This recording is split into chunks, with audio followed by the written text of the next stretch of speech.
Hello, class. Hope you guys all grabbed the motive worksheet and the poem in the back of the classroom. We'll be working on that later after this lecture. We're going to start today with the warm-up question.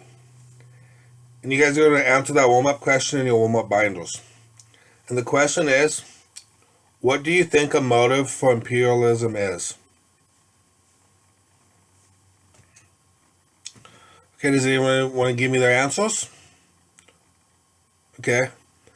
I hear you guys said money, power, and resources. Those are all good answers. We'll go more in depth about each of those motives later this class period. I encourage you guys to take notes while following the PowerPoint.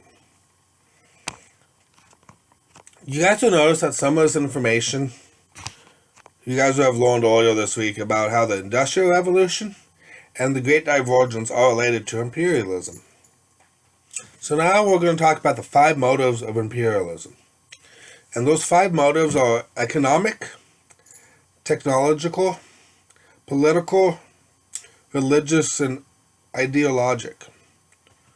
You guys will notice throughout this lesson that all 5 of these motives are intertwined with each other. Can you guys tell me, how can these motives be connected to each other or not?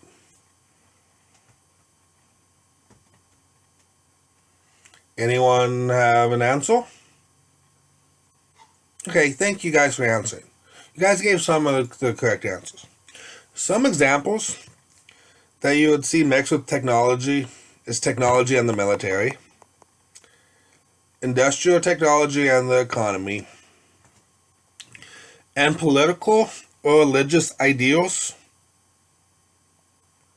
and the economic sector with the military or the politicians.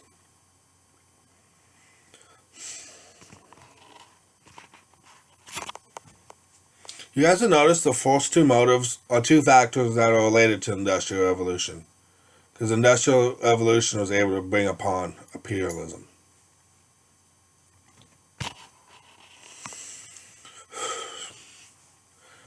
Okay, now moving on to the next slide, we're going to be talking about the first motive of imperialism, and that's economics. Due to the Industrial Revolution, the industries require large quantities of raw materials, and in order to sell these products, they had to expand and create new markets. All of this created an increase in competition of trading around the globe. Due to the competition of trading, these government or private companies had to achieve a high profit margin at the lowest cost. They soon realized that the only way this could be done is if they could achieve these profits through the need of raw materials, and Africa had a lot of these raw materials. To obtain these raw materials, they had to hire cheap labor, which was the native indigenous Africans, and mine for these resources, such as gold, diamonds, silver, copper, tin, which is all very dangerous work, or harvest rubber from rubber vines, which is you'll futurely learn is also dangerous work too. These countries and companies were in competition with each other in the trade, so they had to extract these materials at the lowest cost possible so they could reach the highest profit margin.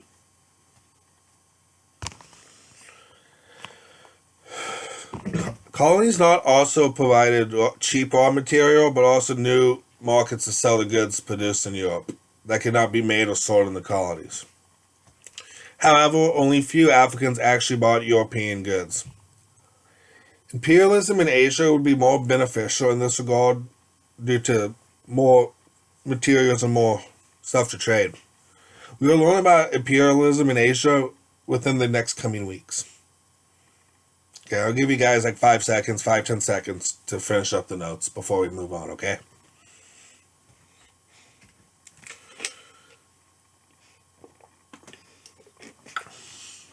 Okay, everybody ready? We're moving on. The next motives we're going to be talking about is the political and the military motives. The political motive was to gain was the desire to gain power through the expansion of land. There's also another possibility. There's another reasoning. It was a very idiotic, illogical belief that them as Europeans, it was their duty and right to conquer inferior people, because they thought they were doing these countries a favor by modernizing them in Europe's image. You will learn more about this so-called belief later in this lesson.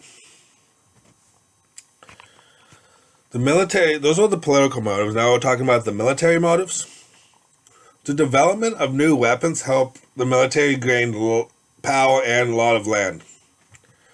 During this time was the creation of the first machine gun. It was called the Maxim gun. The Maxim gun. And it was able to fire 550 bullets per minute. This was very different from the earlier guns at this time or musket loading rifles, which take time to load. And these European armies would be fighting against African tribes whose weapons were still primitive, which they used like spears, items with metal blades, some bows and arrows, or if they were very lucky, they were able to purchase weapons off the Europeans. And as we've learned earlier this week about ironclad ships, which had powerful enough guns to destroy the entire fleet of wooden vessels, and had enough defenses that those ships could not damage the ironclad ship. Within military, those strategic military posts. These colonies and or trading posts can be used to refuel shipping or military ships and have close proximity to those resources the mother country needed. These resources also needed to be protected from others. These posts had a strategic purpose of how to defend it, and if provoked, how to attack a neighboring people. An example is British. The British had military posts in Egypt, South Africa, and Gibraltar, all as ways to protect the seas and their seafaring interests. Egypt was a major place of protection because of the Suez Canal, which ships were able to travel from the Mediterranean Sea directly to the Red Sea, while they could go through the Persian Gulf and via the Indian Ocean. This would save European merchant ships a lot of time, because before they had to travel around the continent of Africa to get to India or Asia. So this would save them a lot of time and have the ships be able to travel back and forth more quickly, which would increase trade. Okay, I'll give you guys the next 5-10 seconds to finish up the notes before moving on to the next section.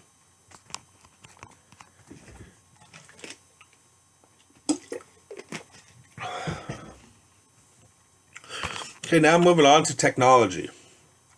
This motive is probably the most connected to the other motives. If it wasn't for technology, imperialism might not have happened. This is why technology affects all the other motives. One part of technology was transportation. Boats were able to travel at faster speeds due to the invention of the steam-powered engine. These boats were able to lead explorers, traders, and armies to able to travel into the African interior. Once they were able to control the lands in the interior, they could build railroads, which the railroads would allow them to transport heavier materials at more frequent intervals back to the ships on the coast, which then the ships would be loaded onto, then the railroads cargo would be loaded onto the ships and travel back to Europe. And these deliveries would happen more frequently. And additionally, for technology, there was the development of weapons, which I mentioned some during the military segment, which was the machine gun and the ironclad warship.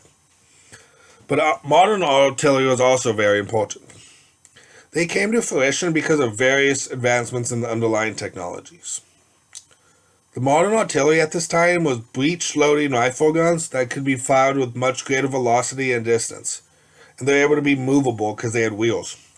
You might recall seeing these weapons being used during the American Civil War.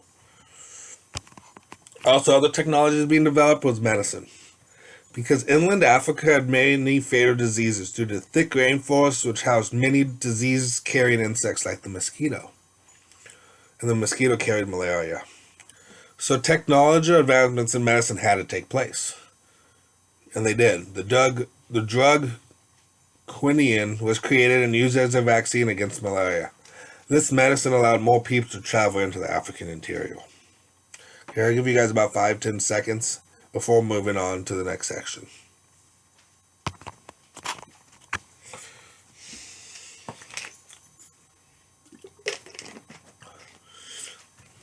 Okay, now we're moving on to the religious motive. European Christians felt superior to all other religions, and by doing so, the churches sent missionaries out who felt it was their obligation and duty to spread the word and the teachings of God to Africa and Asia and convert non-believers. They did so by establishing churches in the newly conquered territories, which they promoted the spread of Christian and Western values to those conquered people. Okay, I'll give you guys a couple seconds and we're going to move on to ideologically. Okay, now we're going to be talking about ideals. Europeans at this time period had a belief of cultural superiority and the belief that other races and cultures must accustom and integrate to a European way of life, which, as you can see, is very similar to the religious motives, because Western culture and Christianity, specifically Catholicism, was very closely intertwined. Religion and culture was very much a part of each other. Okay, you guys have all probably heard about Charles Darwin and his theory on evolution. But today, specifically, we're going to be talking about his written piece called The Survival of the Fittest. You guys probably also have heard of that terminology before, too. And that term, the survival of the fittest, comes into question during imperialism. You're probably wondering how. Okay, I'll tell you. The term social Darwinism relates to Europeans believing that them as the white race were dominant, and it was only natural for them to conquer the inferior people, as nature's way of improving mankind. Thus, the conquest of inferior people was just, and the destruction of weaker races was nature's natural law. So, due to these European powers believed that survival of the fittest, and it was their power to help enrich the world, which is not always right.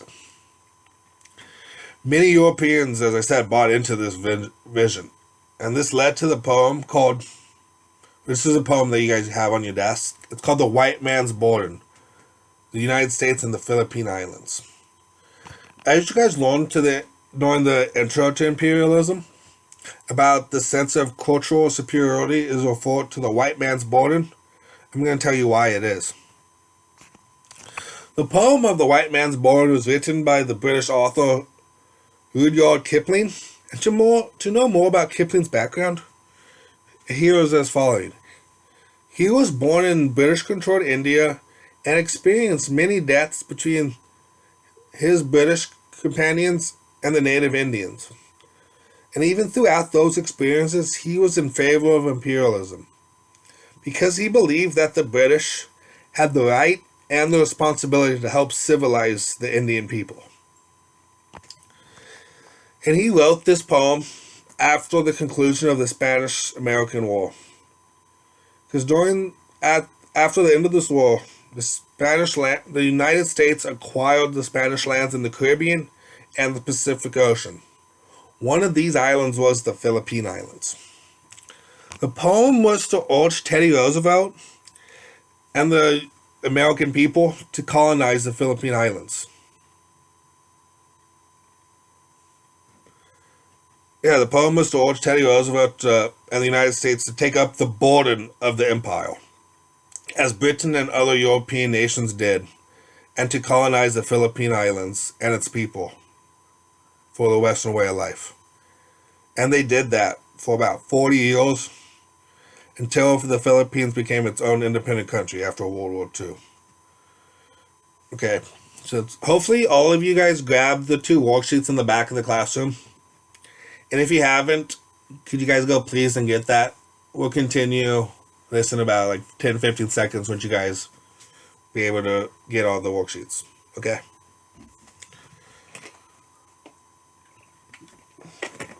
Okay, I see most of you guys were able to get the worksheets at the beginning of the class. Okay, at first, I'm going to read the first stanza of the poem, The White Man's Burden, aloud to the class. And then you guys will read the rest of the poem individually. Okay, and this is the first stanza. Here we go. Take up the white man's burden. Send forth the best ye breed. Go send your sons to exile to serve your captive needs. Okay, guys, take a moment and think about, what did he mean by this? What was Kipling trying to say with these first 4 lines? Does anybody want to answer this question? Anyone? If no one wants to volunteer, I might just pick someone. Okay, I guess I'll tell you guys what the first stanza means. And I expect you guys to understand the rest of the poem on your own. The first stanza, the summary of it is, he wants the people to take up the white man's burden and to send the best of the best away to do a service against a group of captives or prisoners. Now you guys will read the rest of this poem and answer questions from this worksheet. This worksheet will include questions about Kipling's White Man's Burden, and it'll also include questions on Cecil Rhodes' speech on African imperialism.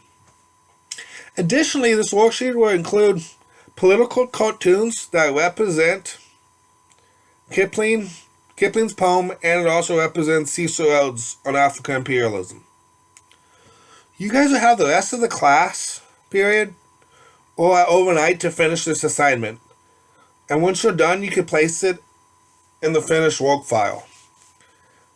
Okay, you guys can start working on this assignment individually, and I'll be walking around the classroom if any of you guys need help understanding the poem or the assignment. Okay, now you guys get your work.